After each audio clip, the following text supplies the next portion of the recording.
মধ্যপ্রাচ্যের আকাশে যখন মিসাইল এবং ড্রোনের ঝড়, ঠিক তখনই নীরবে আরব সাগরের ঢেউ কেটে এগিয়ে এসেছে এক রহস্যময় জাহাজ। নাম তার লিয়া ওয়াং-1। বলা হচ্ছে এটি কেবল জাহাজ নয়, ভাসমান এক সুপার কম্পিউটার। প্রশ্ন উঠছে, ইরান ইসরায়েল সংঘাতের অদৃশ্য যুদ্ধক্ষেত্রে কি এবার সরাসরি নজরদারি বসালো চীন?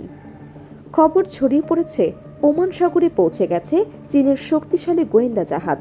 বিশ্লেষকদের মতে এটি শুধু একটি সামরিক প্ল্যাটফর্ম নয়, বরং এক ধরনের মোবাইল প্রযুক্তির ঘাঁটি, যা সমুদ্রের বুকে বসেই বিশাল এলাকা জুড়ে নজরদারি চালাতে সক্ষম।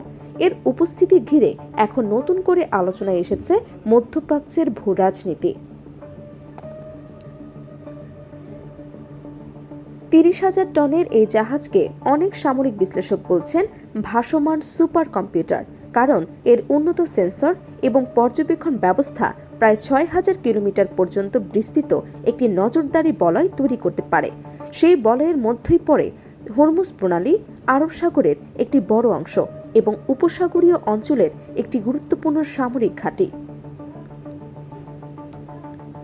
বিশেষজ্ঞদের মতে এই জাহাজের মূল কাজ হচ্ছে যুদ্ধক্ষেত্রের তথ্য সংগ্রহ করা, মিসাইলের গতিপথ, যুদ্ধ বিমানের উড্ডয়ন, রাডার সিগন্যাল কিংবা ইলেকট্রোম্যাগনেটিক তরঙ্গের গতিবিধি। বলা হচ্ছে জাহাজটির শক্তিশালী রাডার এবং সেন্সর একসঙ্গে শত শত আকাশ লক্ষ্যবস্তু পর্যবেক্ষণ করতে পারে। কিছু বিশ্লেষক দাবি করছেন এটি প্রায় 1200টি মিসাইল বা বিমান একযোগে ট্র্যাক করার ক্ষমতা রাখে। এই জাহাজকে ঘিরে নিরাপত্তা ব্যবস্থাও অত্যন্ত কড়া। সূত্র বলছে চীনের শক্তিশালী যুদ্ধজাহাজ যেমন টাইপ 155 ডেস্ট্রয়ার এবং টাইপ O52টি ডেস্ট্রয়ারের মতো ডেস্ট্রয়ার দিয়ে এটিকে পাহারা দেওয়া হচ্ছে। ফলে এটি শুধু একটি পর্যবেক্ষক জাহাজ নয়, বরং একটি সুরক্ষিত সামরিক নজরদারি প্ল্যাটফর্মে পরিণত হয়েছে। বর্তমানে মধ্যপ্রাচ্যের আকাশে ড্রোন ও মিসাইল হামলার ঘটনা বাড়ছে। বিশেষ করে ইরান এবং ইসরায়েলের মধ্যে চলমান উত্তেজনা পুরো অঞ্চলকে অস্থির করে তুলেছে।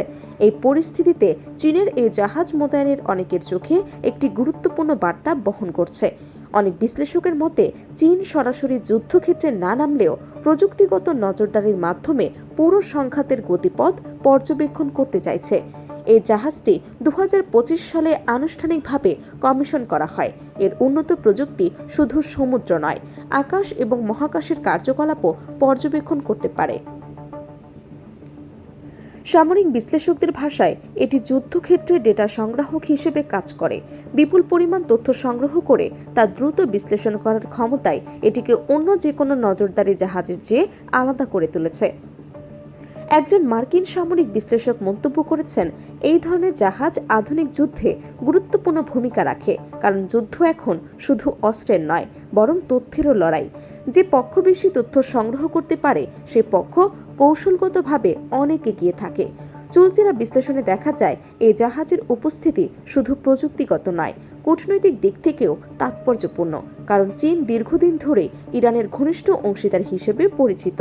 ফলে অনেকের ধারণা এই নজরদারি ব্যবস্থা পরোক্ষভাবে ইরানের জন্য কৌশলগত সুবিধা তৈরি করতে পারে। প্রশ্ন এখানেই, এই ভাসমান প্রযুক্তি ঘাঁটি কি কেবল পর্যবেক্ষণের জন্য, নাকি ভবিষ্যতের বড় কোনো সামরিক কৌশলের অংশ? মধ্যপ্রাচ্যের উত্তপ্ত পরিস্থিতিতে এই প্রশ্নের উত্তর খুঁজছে আন্তর্জাতিক মহল। প্রবাদে আছে, যে আগে খবর পায় সেই যুদ্ধের অর্ধেক জিতে যায়। আধুনিক যুদ্ধে তথ্যই সবচেয়ে বড় শক্তি। তাই অনেক বিশ্লেষক মনে করছেন সমুদ্রের বুকে ভাসমান এই নজরদারি জাহাজ হয়তো সরাসরি একটি গুলি ছুড়বে না, কিন্তু তার সংগ্রহ করা তথ্য যে কোনো সময় বদলে দিতে পারে পুরো যুদ্ধের সমীকরণ।